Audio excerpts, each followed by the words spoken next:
Good morning दोस्तों, कैसे हैं आप सब। मिर्जा सर क्लासेस में मैं आपका स्वागत करता हूं। आज मैं आप सबके लिए एक चैप्टर लेके आया हूं क्लास 10th का, जिसमें चैप्टर 9 जिसका चैप्टर का नाम है हाइट एंड डिस्टेंस, जिसको ऊंचाई और दूरी कहते हैं ना।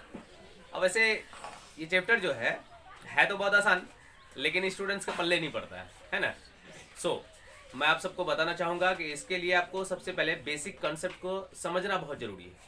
बेसिक कॉन्सेप्ट को अगर आप समझ गए हैं तो आपको क्लियर समझ में आ जाएगा। तो इसके लिए मैं क्वेश्चन स्टार्ट करने से पहले मैं आपको इस वीडियो में कुछ बेसिक कॉन्सेप्ट को पढ़ाना चाहूँगा, ठीक है। और इसको ध्यान से समझिए। और एक बात कहना चाहूँगा कि कॉपी कलम लेकर के बैठिए, ठीक है दोस्तों। चलिए तो स्टार्ट करते हैं। देखिए चैप्टर का नाम है हाइट एंड डिस्टेंस, ऊंचाई और दूरी। तो यहाँ पे आपको जो आपने ट्रिगोनोमेट्री का जो कुछ प्रोसीजर पढ़ा है आपने, जैसे कि त्रिकोणमिति का अनुपात, ठीक है, त्रिकोणमिति का अनुपात 6 अनुपात आपने जो पढ़ा, उसी के कुछ वैल्यूज उठाएंगे हम, ठीक है। तो देखिए सबसे पहले तो आपको जो है यहाँ पे समझना होगा कि समकोण त्रिभुज, देखिए समकोण त्रिभुज के ऊपर ही पूरा का पूरा ये हाइट एंड डिस्टेंस चैप्टर है, ठीक है। तो ध्यान से देखिए,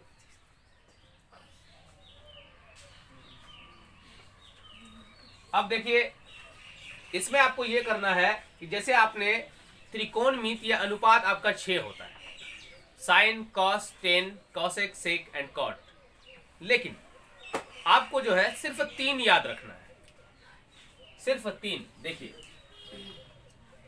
sine theta and cos theta and tan theta, ये 3 आपको याद रखना। वैसे तो रखना तो आपको पूरा 6 है, लेकिन इस चैप्टर में ये 3 ही काम करेगा, ठीक है। ये 3 से आप पूरा का पूरा चैप्टर खत्म कर सकते हैं। वैसे तो आपको 6 याद रहना चाहिए, लेकिन इस चैप्टर में 3 याद रहेगा तो चलेगा।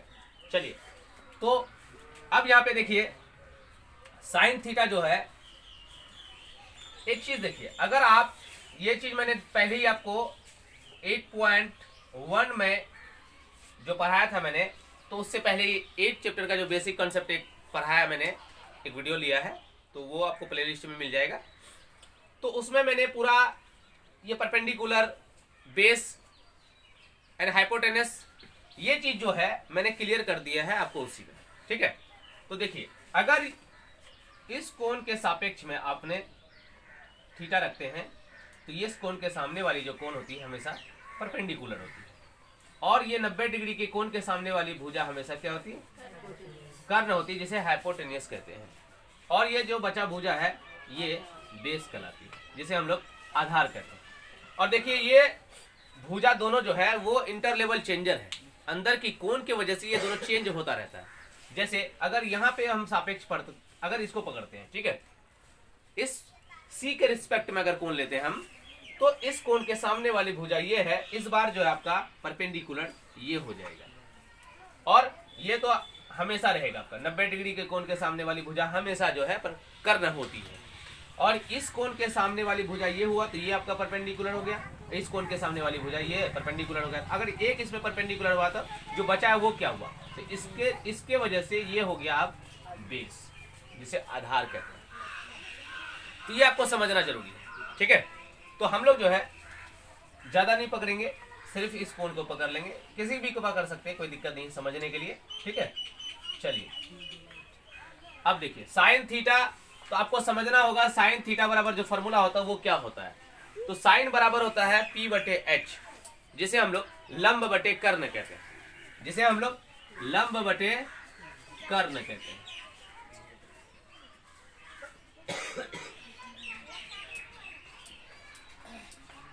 कॉस थीटा बराबर होता है B/H, कॉस थीटा बराबर B/H, मतलब आधार बटे कर्ण होता है। क्या होता है, आधार बटे कर्ण।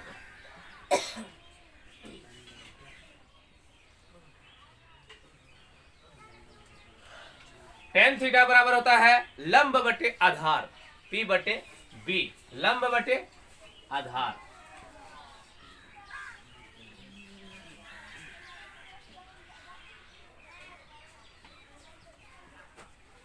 आपको ये 3 चीज जो है याद रखना पड़ेगा।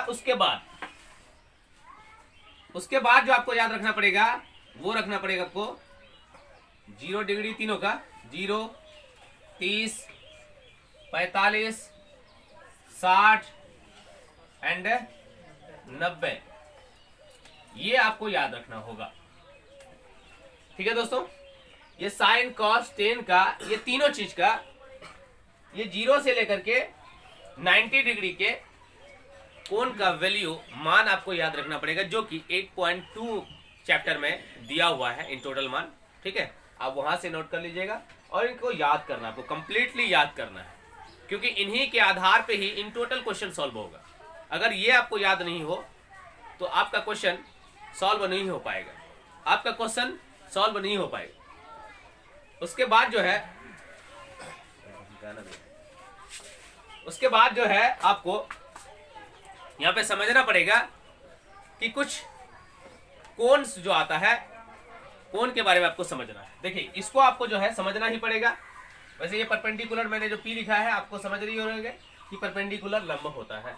ठीक है, एच लिखा है कर्ण, ठीक है, बी लिखा है मतलब आधार। ठीक है, ये तो आप समझ ही रहे होंगे। तो दोस्तों एक बात बताना चाहेंगे हम कि ये पूरा क्लियर आपको समझ में आ रहा होगा कि आपको क्या क्या चाहिए इस अध्याय को पढ़ने के लिए। जो चीजों की आवश्यकता है मैं उन्हीं को बता रहा हूँ।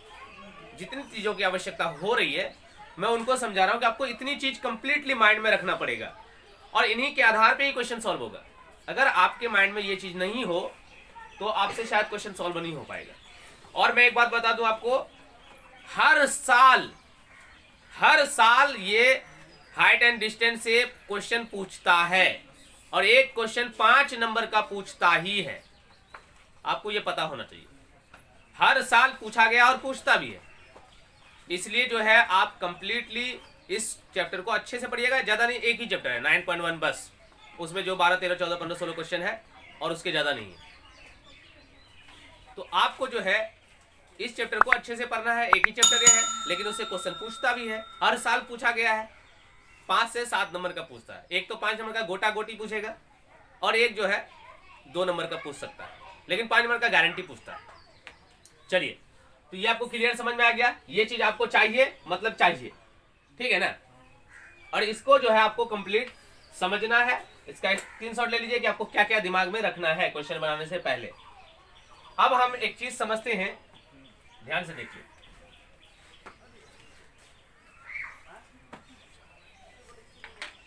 अब एक चीज समझते हैं हम लोग, उन्नयन कोण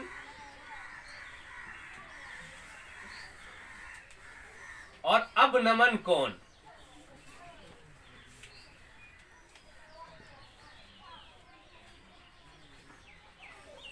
और इसे जो है उन्नयन कोण को 49 कोण भी बोलते हैं।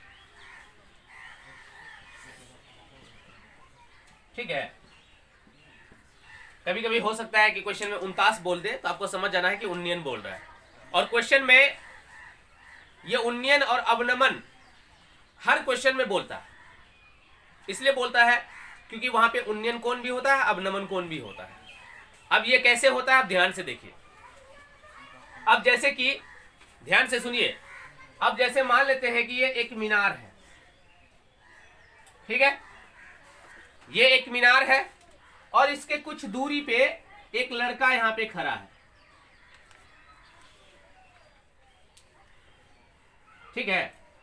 एक लड़का यहां पे खड़ा है और ये लड़का इसके कुछ दूरी पे यहां पे खड़ा है। ध्यान से समझिए, ये क्या है, एक मीनार है। क्या है, मीनार, कोई ऊंची चोटी, ठीक है, कोई बिल्डिंग है। और यहां पे एक लड़का इसकी कुछ दूरी पे इधर आकर के खड़ा है। अब यहां से ये लड़का ऐसे जो देखेगा ऐसे करके, तो देखिए अब यहाँ पे समझिए, जैसे मैं यहाँ से खड़ा हूँ, ठीक, यहाँ पे मेरी जो दृष्टिकोण है वो क्या है, ऐसे सीधे जा रही, सीधे। अब मुझे ऊंचा देखना है तो क्या करेंगे, ऐसे करके उठाएंगे, मतलब सर उठाना पड़ेगा या तो आंख उठाना पड़ेगा, ठीक है ना। आप समझ रहे होंगे ना। जैसे मान लेते हैं कि मैं अभी आपकी तरफ देख रहा हूँ, जैसे अब मुझे ऊपर जो है कुछ देखना है, जैसे मैं देखे अभी ऊपर देख रहा हूँ, तो अब जैसे मान लेते हैं कि कोई ऊंचा चीज को देखना है, ऊंची चोटी को देखना है, या तो किसी चीज को ऊंचा में, तो क्या ऐसे रहेंगे तो ऊंचा देख सकते हैं क्या, नहीं देख सकते। तो हम लोग क्या करते हैं, ऐसे करके सर उठाते हैं, कोई एरोप्लेन उड़ रहा है, जहाज ऊपर में, और जब आता है तो अरे वाह एरोप्लेन आवे, चल चल चल चल चल चल, तो हम लोग क्या करते हैं, जाते हैं बच्चे सब दौड़ करके एकदम खूब देखते हैं। तो कैसे देखते हैं, ऐसे तो देखते हैं। तो ऐसे जो देखते हैं तो हम जो आग उठाते हैं उसका एक कोण बनता है, समझ रहे ना आप। तो हम लोग जब ऐसे हैं, यहाँ से ऐसे दृष्टिकोण हमारी ऐसे सीधी जा रही है, पर हम लोगों ने ऊपर देखा तो ऐसे किया, ऐसे जो किया तो हमारा एक कोण बना। ऐसे करने से यहाँ से क्या हुआ, जैसे यहाँ आप खड़े हैं और यहाँ से ऐसे करके एक क्या बनेगा, एक कोण बनेगा। मतलब आंख उठाया, अभी तो ऐसे देख रहा था, लेकिन ये उठाया आंख तो ऐसे हो गया, ऐसे जो हुआ तो ऐसे क्या हो गया, एक यहाँ पे कोण बन गया। क्या बन गया, एक कोण बन गया। यही कोण जो है, इसी कोण को हम लोग क्या कहते हैं, उन्नयन कोण। क्या कहते हैं, इसको थीटा का नाम देते हैं। इसी कोण को हम लोग क्या बोलते हैं, उन्नयन कोण। मतलब नीचे से ऊपर देखने के बाद जो कोण बनता है उसी को हम लोग उन्नयन कोण कहते हैं। कौन सा कोण, उन्नयन कोण, है ना। जब आप ऐसे खड़े हैं ऊपर देख रहे हैं तो मतलब उन्नयन कोण हुआ। कौन सा कोण, उन्नयन कोण। अब आता है ये आपका उन्नयन कोण हो गया, ठीक है ना। नीचे से ऊपर देखने के बाद जो कोण बनता है वहां पे, ठीक है, तो यहाँ पे क्या बनता है, उन्नयन कोण। अब देखिए, अब आता है अवनमन कोण। उन्नयन कोण आप समझ गए कि उन्नयन कोण किसे कहते हैं, क्लियर समझ में आ गया, है ना। क्योंकि नीचे से हम जब ऊपर देखते हैं तो दृष्टि को उठाते हैं, ऐसे करके आंख को उठाते हैं, तो ये हमारा कोण बनता है। जैसे अभी यहाँ है, मेरा कोण कुछ और बनेगा, ऐसे कर किए जैसे मेरा कोण का कुछ और मान बन जाएगा, है कि नहीं। तो ये पूरा ऐसे दृष्टि के ऊपर ही डिपेंड करता है। अब आप देखिए अवनमन कोण क्या होता है। अब मान लेते हैं कि एक लड़का यहाँ पे बिल्डिंग है, इस बिल्डिंग के ऊपर बैठा हुआ है, ठीक है, ऊपर में बिल्डिंग के छतवा पे बैठा है, ठीक है ना। अब वहां से वो लड़का अब बैठा हुआ तो वो दृष्टिकोण इधर किसी को देख रहा है, ठीक है। जैसे मान लेते हैं इधर वो, इसका दृष्टि इधर है, ठीक है। थोड़ा सा सीधा बनाते हैं ताकि अच्छा लगेगा देखने में।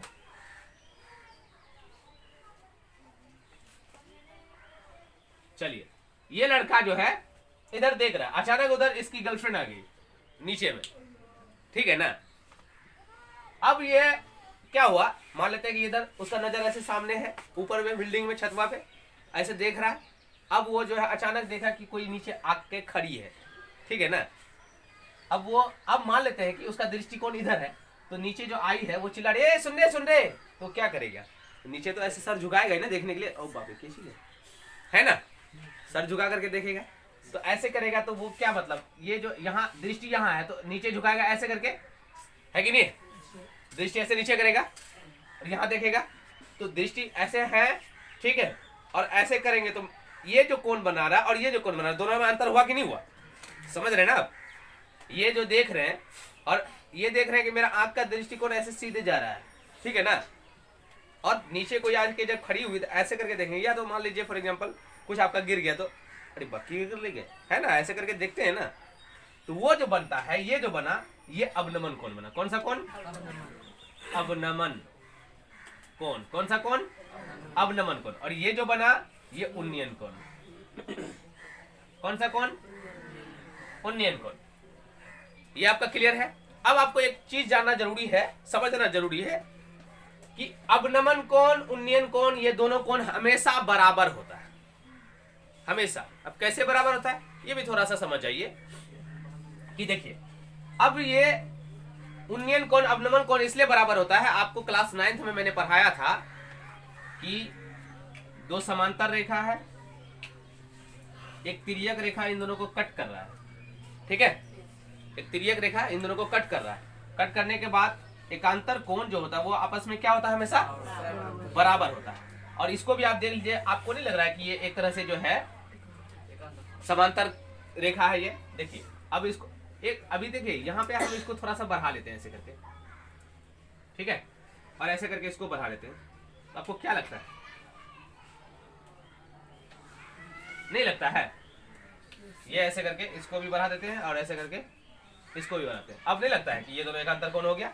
इसको अगर कुछ देर के लिए हम हटा दें, क्या लगता है आपको, नहीं बना ये कोण और ये कोण एकांतर कोण, तो बस वही छुपा हुआ है इसके अंदर। ये तो बाकी जो है समकोण की तरह बना हुआ है, इधर नहीं लिखा हुआ है, मिटा दिया हुआ है, तो क्या दिक्कत है। आपको समझना है कि ये क्या है, एक तरह से एकांतर कोण। क्या है, एकांतर कोण। अब क्लियर हो गया फिर से वापिस। तो एकांतर कोण क्या होता है, आपस में हमेशा बराबर होता है। ये क्लास 9th में मैंने पढ़ा दिया आप सबको, है ना।